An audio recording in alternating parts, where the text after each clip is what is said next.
आलोचना करिबा ओडिया भाषार उत्पत्ति एवं क्रम विकास। ओडिया भाषा भारत रे विभिन्न प्रकार भाषा रे लोक माने कथबार्ता हुंदी। पृथ्वी रे मध्य बहुत गुड़िए भाषार व्यवहार हुए। तेणु यही सब भाषा मध्य एक समृद्धशाली भाषा होउछि ओडिया भाषा। यही ओडिया भाषार उत्पत्ति जानिबा जने ओडियांक पई निहाती आवश्यक। तेणु भाषा होछि मनुष्यर मनर भाव को प्रकाश करिवार एक माध्यम। तेणु यही ओडिया भाषा होछि एक आर्य भाषा, जहाँकि आमर आर्य भाषा जो रही तीन प्रकार तार क्रम विकास घटी। जमतीकि प्राचीन भारतीय आर्य भाषा, मध्य भारतीय आर्य भाषा एवं आधुनिक भारतीय आर्य भाषा। एइथिरु ओडिया भाषाटी उद्धृत बा कालक्रमे सृष्टि होइछि।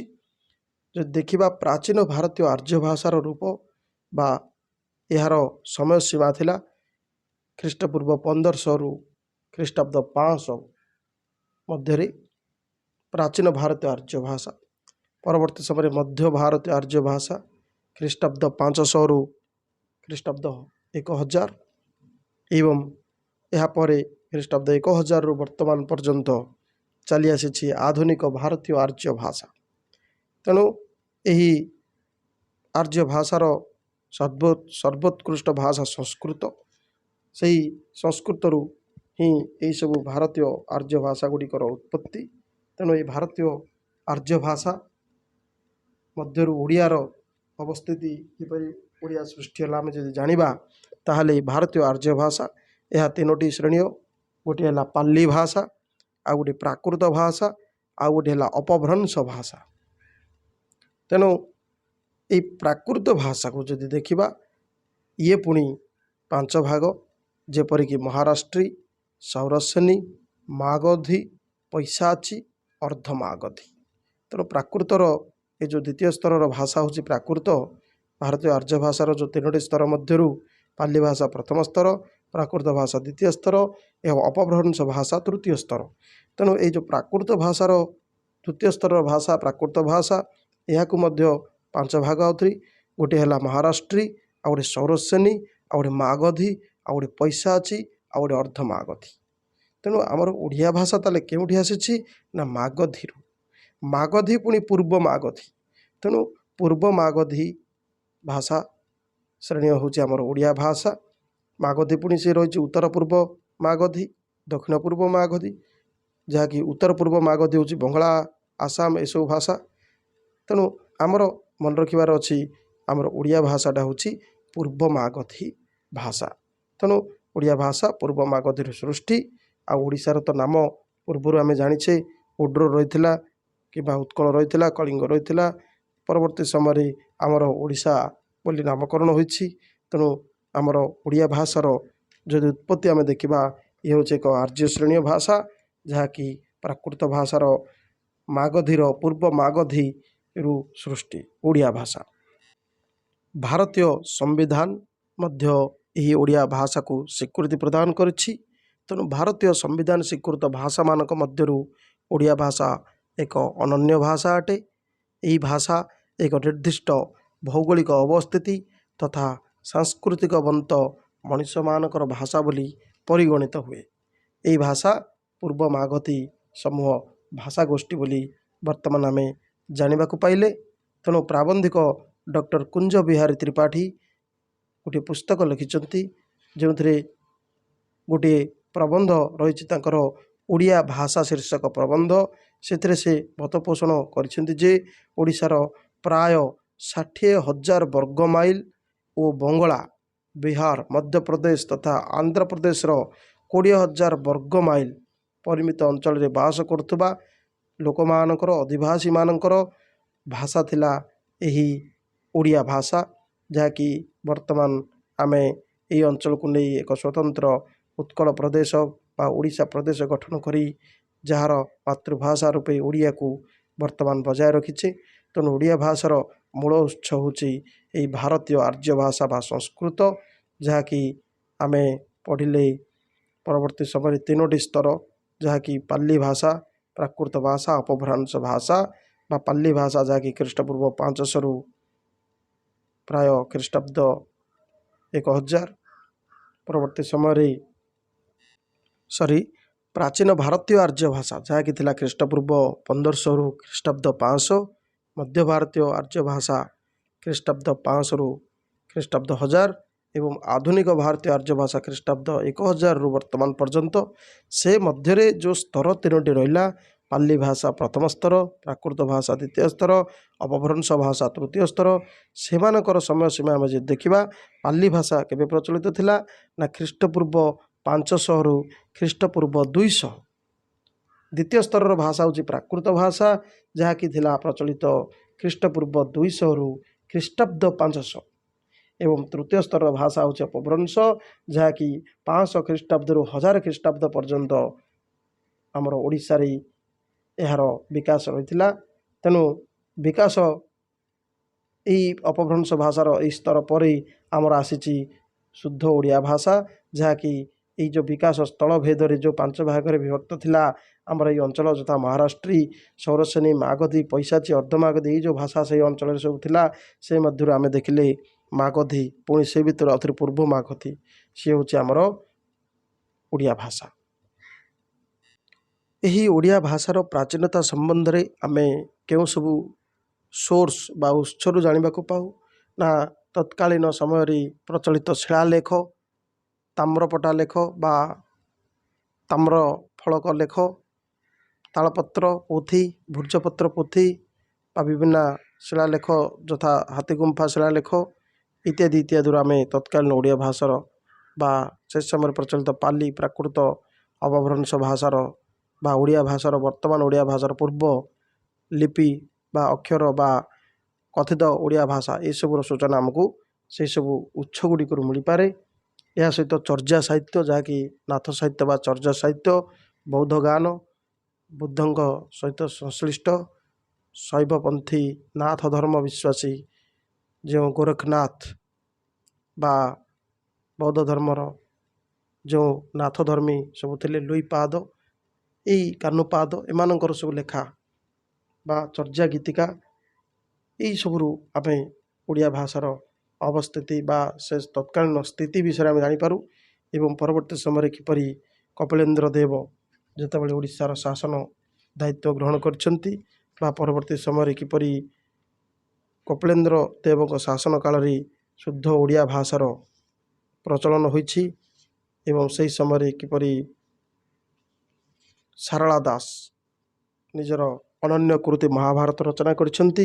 ସେହିସବୁ ପରେ ପଞ୍ଚସଖା ଯୁଗ ଏବଂ ତତ୍ପରେ ବିଭିନ୍ନ ଲେଖକ, କବି, ଲେଖିକା ଏମାନେ ସବୁ ଓଡ଼ିଆ ଭାଷାକୁ ଆଉ ଟିକିଏ ଶୁଦ୍ଧ ରୂପ ପ୍ରଦାନ କରି ବର୍ତ୍ତମାନ ଯାଏ ତା'ର ପ୍ରବାହମାନ ଧାରାକୁ ବଜାୟ ରଖିଛନ୍ତି। ଏହା ସମସ୍ତେ ଜାଣିବା ଜରୁରୀ। ଏଣୁ ଆମର ଏହି ଓଡ଼ିଆ ଭାଷାରେ ମଧ୍ୟ ଯେତେ ଶବ୍ଦ ଆଜି ପ୍ରଚଳିତ, ସେଥିରେ ମଧ୍ୟ ମୁଖ୍ୟତଃ 4 ପ୍ରକାର ଶବ୍ଦ ଆମେ ଦେଖିବାକୁ ପାଉ। ଗୋଟିଏ ହେଲା ତତ୍ସମ ଶବ୍ଦ, ଯାହାକି ତତ୍ସମ ଅର୍ଥାତ୍ ତା ସହିତ ସମାନ, ଅର୍ଥାତ୍ ଦେବଭାଷା ସଂସ୍କୃତ ସହିତ ସମାନ। ସଂସ୍କୃତର କିଛି ଶବ୍ଦ ଅବିକଳ ରୂପେ ଓଡ଼ିଆରେ ବର୍ତ୍ତମାନ ବ୍ୟବହୃତ, ଯେପରି ଅଗ୍ନି, ଅଗ୍ନି ହେଉଛି ବୃକ୍ଷ, ପର୍ବତ ଇତ୍ୟାଦି ଇତ୍ୟାଦି। ତା ସହିତ ରହିଛି ଆଉ ଏକ ପ୍ରକାର ଶବ୍ଦ ଯଥା ତଦ୍ଭବ, ଅର୍ଥାତ୍ ତାହାଠାରୁ ଉଦ୍ଭବ, ଅର୍ଥାତ୍ ଯେପରି ଅଗ୍ନିରୁ ଆମେ ନିଆଁ ବୋଲି ଗୋଟିଏ ଶବ୍ଦ ସୃଷ୍ଟି କରିଛେ। ତେଣୁ ତତ୍ସମ ପରେ ତଦ୍ଭବ। ଆମିଷ, ଆମିଷରୁ ଉତ୍ପନ୍ନ ହୋଇଛି ଆଇଁଷ। ସେମିତି ଦଧି, ଦଧିରୁ ଦହି, ତେଣୁ ଦଧିଟା ହେଉଛି ତତ୍ସମ କିନ୍ତୁ ଦହି ହେଉଛି ତଦ୍ଭବ। ଭାଦ୍ରବ, ତାକୁ ଆମେ ଭୋଦୁଅ କହୁଛେ। ତେଣୁ ଏଇଭଳି ଭାବରେ ସବୁ ରହିଛି ଶବ୍ଦ, ତଦ୍ଭବ ଶବ୍ଦ ମଧ୍ୟ ଓଡ଼ିଆ ଭାଷାରେ।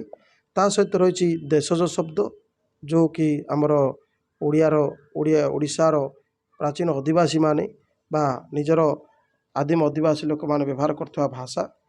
ତେଣୁ ଯେପରିକି ଆମେ କହିପାରିବା ଡିବିରି, ଛୁଆ କିମ୍ବା ଗିନା, ଠଣା, ଏଇଭଳି ସବୁ ଭାବରେ। ତେଣୁ ଇଏ ହେଲା ସବୁ ଦେଶଜ ଶବ୍ଦ। ତାପରେ ରହିଛି ବୈଦେଶିକ ଶବ୍ଦ। ବୈଦେଶିକ ଶବ୍ଦ ଯେହେତୁ ବିଦେଶୀମାନେ ଭାରତକୁ ଆକ୍ରମଣ କରି ଓଡ଼ିଶାକୁ ଆକ୍ରମଣ କରି ବହୁ ବର୍ଷ ଧରି ଶାସନ କରିଥିଲେ। ତେଣୁ ସେହିଭଳି ଶାସକମାନଙ୍କର ଭାଷା ଆମର ଭାଷାରେ ମଧ୍ୟ ଆଧିପତ୍ୟ ବିସ୍ତାର କରି ରହିଛି। ଯେମିତିକି ରହିଛି ପାର୍ସୀ ଭାଷା, ପାର୍ସୀର ଶବ୍ଦ, ଆରବୀ ଶବ୍ଦ, ତୁର୍କୀ ଶବ୍ଦ, ପର୍ତ୍ତୁଗୀଜ ଶବ୍ଦ, ଇଂରାଜୀ ଶବ୍ଦ, ଫରାସୀ ବା ଜବନିକ, ଏଇଭଳି ସବୁ ଅନେକ ଗୁଡ଼ିଏ ବୈଦେଶିକ ଶବ୍ଦ ମଧ୍ୟ ଆମ ଓଡ଼ିଆ ଭାଷାରେ ଅଧୁନା ଦେଖିବାକୁ ମିଳେ। ଆଉ କିଛି ପ୍ରଚଳିତ ଶବ୍ଦ ବିଷୟରେ ଆଲୋଚନା କରିବା। ତତ୍ସମ ଶବ୍ଦ ଯେପରିକି ଆମର ତତ୍ସମ ବା ସଂସ୍କୃତ ଶବ୍ଦ ଇନ୍ଦ୍ର, ଈର୍ଷା, ଅଙ୍କ, ଅକ୍ଷର। ତେଣୁ ଏହିସବୁ ଶବ୍ଦ ତା ସହିତ କିଛି ତତ୍ସମ ଅର୍ଦ୍ଧ ତତ୍ସମ ଶବ୍ଦ ଯେମିତିକି ଅଳ୍ପ, ଅଳ୍ପ ହେଉଛି ତତ୍ସମ କିନ୍ତୁ ବ୍ୟବହୃତ ହେଲା ଅଳପ। ଆମିଷ ହେଉଛି ତତ୍ସମ ଆଇଁଷ। ତେଣୁ ଏଭଳି ଭାବରେ ଅର୍ଦ୍ଧ ତତ୍ସମ ବା ତଦ୍ଭବ ବୋଲି ଆମେ ଯାହାକୁ ପରବର୍ତ୍ତୀ ସମୟରେ ରୂପ ଦେଇଛେ। ଆଉ କିଛି ରହିଲା ଯେପରିକି ତତ୍ସମ ହେଲା ଅମ୍ଳ, ଆମ୍ବିଳ ବା ଆମ୍ବିଳା, ହରିଦ୍ରା, ହଳିଦା ବା ହଳଦୀ। ତେଣୁ ହଳିଦାଟା ହେଉଛି ପାଲି, ହଳଦୀ ହେଉଛି ଓଡ଼ିଆ। ସେଠି ପଞ୍ଚାଶତ ତତ୍ସମ ଏଇଟା, କିନ୍ତୁ ପଞ୍ଚାଶ ଇଏ ହେଲା ପାଲି, 50 ହେଉଛି ଓଡ଼ିଆ। ତେଣୁ ପ୍ରଥମେ ସଂସ୍କୃତ ଥିଲା, ତାପରେ ପାଲି, ତାପରେ ଓଡ଼ିଆ, ଏମିତି ସବୁ କ୍ରମ ବିକାଶ ଘଟିଛି। ତେଣୁ 50 ହେଲା ପାଲି ଭାଷା ବେଳକୁ ପରବର୍ତ୍ତୀ ସମୟରେ ତାହା ଆଉଥରେ 50ରେ ପରିଣତ ହେଲା ଓଡ଼ିଆ ଭାଷା। ତେଣୁ 50 ହେଉଛି ଏକ ତଦ୍ଭବ, ସେଥିରୁ ଭବ ବା ତିଆରି ହେଇଛି। ସେମିତି କଚ୍ଛପରୁ କଇଁଚ, ଆର୍ଦ୍ରକରୁ ଅଦା, ଆର୍ଦ୍ରକରୁ ଅଦା, ପୁସ୍ତିକରୁ ପୋଥି, ଏଇଭଳି ସବୁ ଶବ୍ଦ ତଦ୍ଭବ ଶବ୍ଦ ମଧ୍ୟ ଦେଖିବାକୁ ମିଳେ। ସେହିଭଳି ଦେଶଜ ଶବ୍ଦ ଯେମିତିକି ଆମର ଆଦିମ ଅଧିବାସୀମାନଙ୍କ ଦ୍ୱାରା ବ୍ୟବହୃତ ଦେଶଜ, ଯାହାକି ଆଳ, ଘୋଳା, ଗୁଣ୍ଡାଏ, ବେଙ୍ଗଳା, ବଟୁଆ, ଅଖାଡ଼ୁଆ, ଖାଣ୍ଟି, ଅଲରା, ଢମ, ହେଁସ, ଏଭଳି ସବୁ ଅନେକ ଆଞ୍ଚଳିକ ଶବ୍ଦ ମଧ୍ୟ ଯେମିତି କୀଟ, ପାଖନ, ବୁନ୍ଦ, କୁଲିଆ, ଏସବୁ ଶବ୍ଦ ସବୁ ରହିଯାଇଛି ଆମର ଓଡ଼ିଆ ଶବ୍ଦରେ। ଦ୍ରାବିଡ଼ ଶବ୍ଦ, ତାମିଲ ଶବ୍ଦ କିଛି ରହିଛି ଯେମିତିକି ତାମିଲରେ ହେଉଛି ଆକଟନ, ସେଥିରୁ ସୃଷ୍ଟି ହେଇଛି ଓଡ଼ିଆ ଶବ୍ଦ ଆକଟ। କଳଇ ହେଉଛି ତାମିଲ ଶବ୍ଦ, ସେଥିରୁ କଳେଇ। ଏଭଳି ଭାବେ ତେଲୁଗୁ ମଧ୍ୟ ସେମିତି ଅଗାଡ଼ି, ତାହିରୁ ଆମର ଅବିକଳ ଭାବେ ଅଗାଡ଼ି ଶବ୍ଦ ଓଡ଼ିଆରେ ବ୍ୟବହୃତ ହେଉଛି। ଆଟିକ ତେଲୁଗୁରେ, କିନ୍ତୁ ଓଡ଼ିଆରେ ଆଟିକା। କୁଡ଼ୁ, କୁଡ଼ୁରୁ ଓଡ଼ିଆରେ କୁଡ଼ୁଆ। ସେମିତି ମାଲାୟାଲମ ଶବ୍ଦ କିଛି ରହିଛି ଯଥା ବୟଲ, ବୟଲ ହେଉଛି ମାଲାୟାଲମ, କିନ୍ତୁ ଓଡ଼ିଆରେ ତାହା ହେଲା ବିଲ, ବିଲ ଶବ୍ଦ। ସେମିତି କଲୁଆ ମାଲାୟାଲମ ଶବ୍ଦ, କିନ୍ତୁ ଓଡ଼ିଆରେ ହେଲା କାଲୁଆ। କାଞ୍ଜି, ଏହା ମାଲାୟାଲମ, କିନ୍ତୁ ଅବିକଳ ରୂପେ କାଞ୍ଜି ଓଡ଼ିଆରେ ମଧ୍ୟ ବ୍ୟବହୃତ। ସେପରି କିଛି କନ୍ନଡ଼ ଶବ୍ଦ ରହିଛି ଯଥା କୁକଲ୍ଲି, କୁକଲ୍ଲି ଏଟା କନ୍ନଡ଼, କିନ୍ତୁ ଓଡ଼ିଆରେ କୋଇଲି। ଆର୍ଗାଲା, ଇଏ କନ୍ନଡ଼, କିନ୍ତୁ ଓଡ଼ିଆରେ ରହିଛି ଅରଗଳି। ତେଣୁ ଏଭଳି ଭାବରେ କିଛି ପରିବର୍ତ୍ତନ ହୋଇ ମଧ୍ୟ ଓଡ଼ିଆ ଭାଷାରେ ବ୍ୟବହୃତ। ସେମିତି କିଛି ଅଷ୍ଟ୍ରିକ ଭାଷା ରହିଛି ଯେମିତି ଚୁହ୍ଲା, ଚୁହ୍ଲାରୁ ଓଡ଼ିଆରେ ଚୁଲା। ଛପରି ଅଷ୍ଟ୍ରିକ ଭାଷା, କିନ୍ତୁ ଛପର ହେଉଛି ଓଡ଼ିଆ ଭାଷା। ତେଣୁ ଏଭଳି ଭାବରେ କିଛି ସବୁ ଶବ୍ଦ ରହିଛି।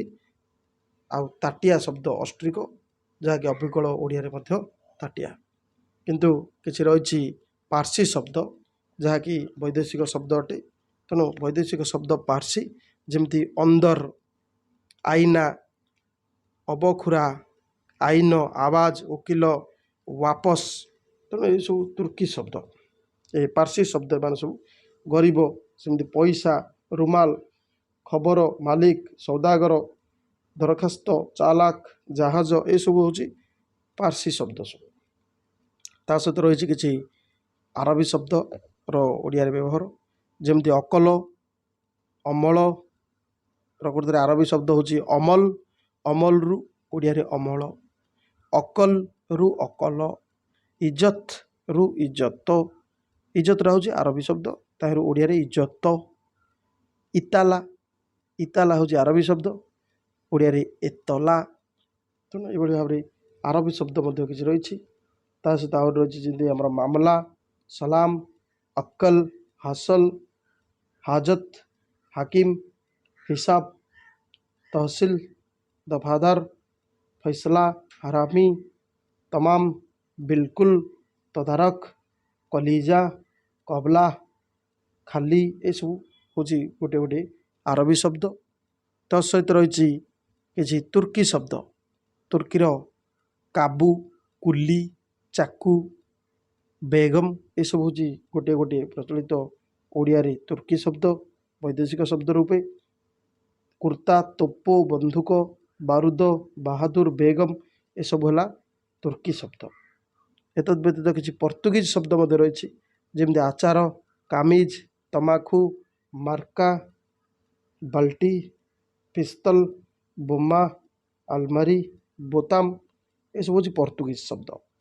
आउ रहा इंग्राजी शब्द जहाँकि आम जाचे अविकल रूपे इंग्राजी जमी टेबुल कि फैन कि पेन, चेयर एसबू व्यवहार होता सहित ऑर्डरली। ऑर्डरली इंग्राजी अर्दली रूपे ओडिया प्रचलित। टिकेट सीधा सड़क टिकेट रूपे। रिसिप्टा रसीद रूपे। एप्रिलटा अप्रैल रूपे। तेणु ये भाव में ओडिया शब्द भंडार रे वैदेशिक शब्दर मिश्रण घटी। तेणु ओडिया भाषा वर्तमान यही संस्कृत बा तत्सम एवं ता मध्य पुणी अर्ध तत्सम रही एवं तत्सम पर तद्भव तापर देशज एवं वैदेशिक यही सब शब्दर संभार रे ओडिया भाषा समृद्धशाली होती। तेणु ये थिला आलोचना ध्वनि विषय जानला परे ओडिया भाषार उत्पत्ति संबंधी। यह परवर्ती आउ एक वीडियो रे आम आलोचना करवा ये जो ध्वनि वर्ण वर्णमाला या संबंध में जाना सहित ओडियार शब्दर गठन रीति एवं परवर्ती समय विस्तृत रूपे ओडिया व्याकरण। धन्यवाद।